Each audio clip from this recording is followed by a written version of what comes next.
is projectile motion. Now what is projectile motion? When we throw any object in upward direction by making some angle with the earth, then after reaching some height it will be come downward due to gravitational force. Consider here one object which is thrown by making some angle theta with ground surface, then it will goes to upward and attain maximum height. After that it will becomes again on the earth due to under the action of the gravitational force.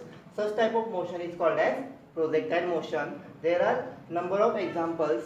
Any object which can be thrown by making some angle theta, then that will be follows path of the projectile motion. For example, motion of the cricket ball, motion of the football, or any object follows this path. Now let us consider initial velocity of the particle denoted by vector u bar. Now this u bar vector can be resolved into two components, that is along horizontal direction it can be u cos theta and vertical component of that velocity is equal to u sin theta. Now along consider there is no other force which can be disturb this motion, that is there no air resistance and no frictional force during this motion occurs. Therefore along horizontal direction there is only one velocity which is ux, which is u cos theta, but along vertical direction there is two velocities, one is u sin theta and other is acceleration due to gravity. Therefore horizontal direction velocity is ux, which is equal to u cos theta. Here throughout the motion velocity along x-axis is constant, therefore acceleration which is equal to change in velocity, as there is no change in velocity along x direction, therefore its acceleration along x-axis is equal to 0, and velocity along y-axis is equal to u sin theta, and acceleration is equal to acceleration due to gravity, which is opposite to the velocity along y direction.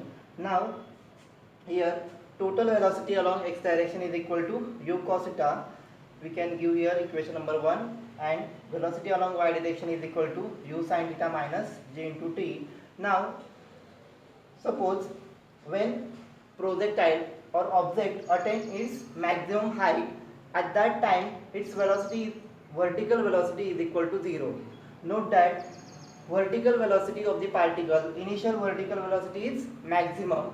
When it starts to go upward, then its velocity becomes decreases, and finally when it attains its maximum height its vertical velocity becomes 0. Again when it starts to come under the action of the gravitational force, then its vertical velocity starts to increase and finally it will be becomes maximum. Now initial vertical velocity and final vertical velocities are equal. Here law of conservation of velocity is satisfied, that means initial velocity is equal to final velocity. Therefore vertical velocity first decreases and then first decreases at highest point it becomes 0, and then it starts again increases. Here at maximum height its vertical velocity 0, and time required to come projectile to reach this height it will be t0. Now we have to calculate this time.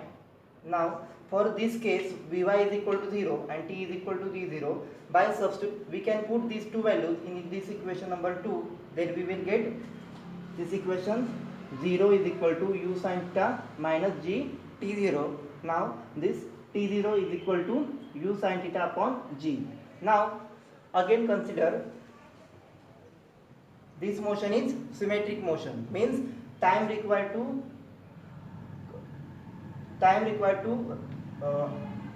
attain maximum height is equal to same as time required to projectile come from this point to this point. Means when projectile starts, then it will be attain maximum height, that time will be t0, and when projectile come from highest point to ground, that will be again t0. Means total time is equal to t0 plus t0, means 2 t0, 2 times t0, and that time can be denoted by capital T, and that time is called as time of flight. Time of flight means total time for which projectile is in air, and that time can be calculated by 2 times T0, which is equal to 2u sin theta upon g. Now next concept is R. R means range of projectile. Range of projectile means maximum horizontal distance traveled by the projectile. Means here maximum horizontal distance means from this point to this point, which is along x-axis. Now we know distance is equal to velocity into time. Therefore range is equal to maximum distance along x-axis, which is equal to product of velocity into x-axis into total time, that is capital T, which is equal to u cos theta into t, which is equal to u cos theta into 2u sin theta upon g. Now here by using formula for 2 sin 2 theta, which is equal to 2 sin theta cos theta is equal to sin 2 theta, this u becomes u square upon g. This is the formula for the range, which is equal to maximum horizontal distance traveled by the projectile. Now we have to find out total vertical, maximum vertical distance, which is denoted by capital H, which is called as maximum height attained by the projectile.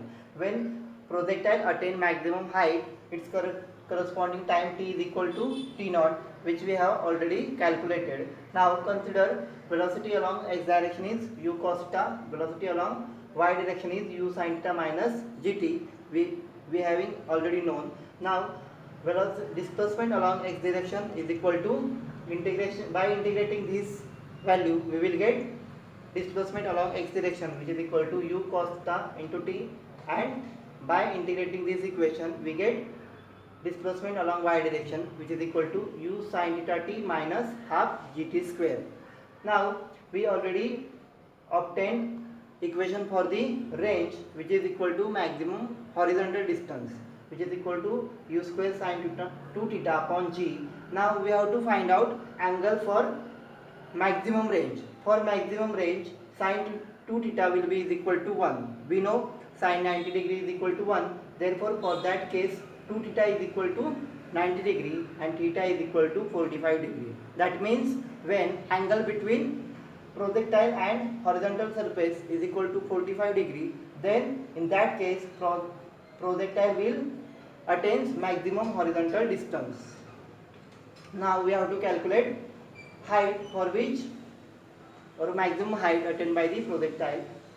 This maximum height means this is highest vertical distance, means this sy is equal to h and corresponding time is equal to t0. By substituting sy is equal to h and t is equal to t0, we get h is equal to u sin theta t0 minus half gt0 square, which gives u sin theta. We already calculated value of t0, which is equal to u sin theta upon g minus half g u sin theta g bracket square. By solving this we get u square sin square theta upon g minus half u square sin square theta g. U square sin square theta g gets common, 1 minus half is half, so we get h is equal to u square sin square theta upon 2g, which can be written as uy square upon 2g. So this is the maximum vertical distance attained by the projectile. Now we have to find out the equation of motion, which gives trajectory or path of the, which type of path of the projectile. Now first we will consider these two equations, which are the displacement along x-axis and displacement along y-axis. Now we have to remove t from these two equations. Then first we will obtain value of t from this equation. Consider first equation, that is sx is equal to u cos theta t. Therefore t is equal to sx upon u cos theta. Now displacement along x-axis, we consider displacement along x-axis is equal to x and displacement along y-axis is equal to y. That is sx is equal to x and sy is equal to y, which gives x t is equal to x upon u cos theta. Now by substituting this value in equation of Sy, that is displacement along y direction, we get y is equal to u sin theta t minus half gt square. By substituting value of t, we get u sin theta x u cos theta minus half g u square cos square theta into x square. So this is the equation which having form y is equal to ax plus bx square, which is equation for the parabola. Therefore path which is followed by projectile is parabola. Therefore path of the projectile is parabola. So this is about the projectile motion.